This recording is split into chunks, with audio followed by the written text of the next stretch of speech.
When I was 18 years old, I suddenly woke up one morning. I had this black curtain that was over my eye, and it was wavy.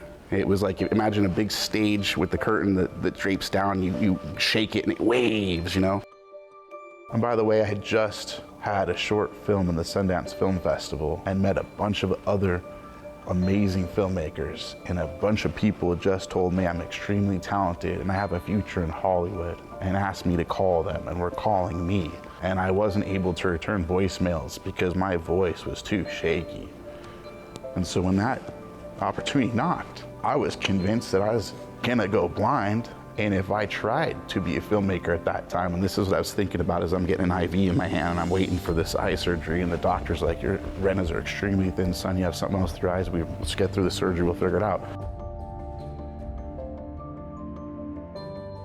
In order for my retina to stay on, they put stitches and inserted a gas bubble in my eye, and they said you have to keep your head in one position to hold the gas bubble. If you move your head in the other position, that gas bubble will pull those stitches out. So, independent young man, living on my own, go back to my dad's house, to my teenage high school basement room, get a stack of VHS tapes. I had so many VHS tapes, and that's when I knew, blindness or not, I'm gonna make films.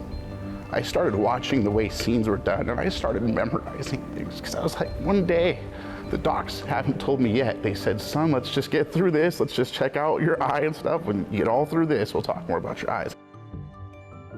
That's before I learned the eye condition that made my retinas thin was retinitis pigmentosa.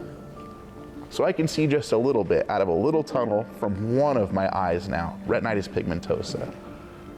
It means that your peripheral vision just fades into a small tunnel. It happens a little bit different for different people, but most of us have little sparks in that little tunnel. I feel like it's important to talk about almost blindness, talk about people on their journey to total blindness. Because you're waking up one day, you saw yesterday the thing that you're gonna trip over this morning. And the way you found out that your vision dropped last night is your stub toe or your bloody shin. And I know that we all, sighted, non-sighted, have these moments, but imagine you know for sure they're happening. Even now, eye doctors will tell me you've got this tunnel and the peripheral's gone, the tunnel's there. But eye doctors that really know about retinitis pigmentosa, it's kind of rare, know there's little splotches even in your tunnel. It's like Swiss cheese vision, really. So back in the day when I'm in early school, great at math, I'd be looking at the board with other people, you know, when we play speed games, raise your hand, what's the answer? And I would be raising my hand, I'm so excited, I'm 100% sure of an answer, and I didn't see the E on MC squared. And they're like, the teachers are looking at me like, Ben, you're not paying any attention. And I'm like, I'm being told that I'm not paying any attention when I'm paying more attention, to the point where I didn't understand if I understood what paying attention means. Imagine trying so hard to read a word and you can only make out parts of it. And you're like, I'm trying. And someone you care about and respect is like, pay attention. And that's their answer. And you're like, please help me, please. I can't see it. Yes, you can.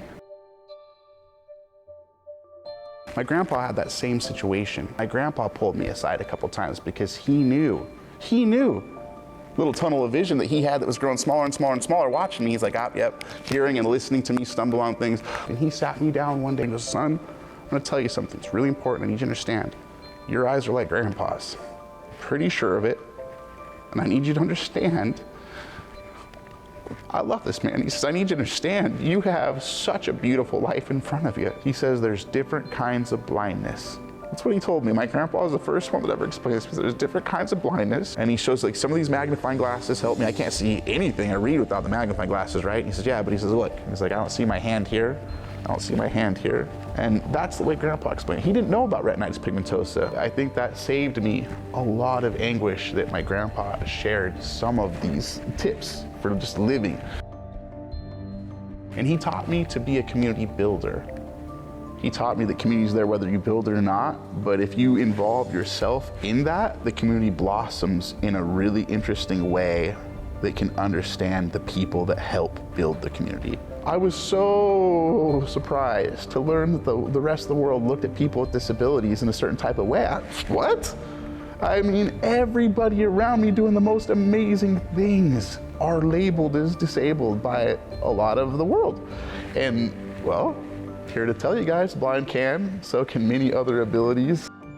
I'm a filmmaker, and I always will be. My mission is to work with other filmmakers of all abilities, but specifically that have been labeled with disabilities, and to specifically tell documentary style stories of our abilities. And I think it's so important to curate hope together. And I am honored to know that blindness is a cause people still pause for.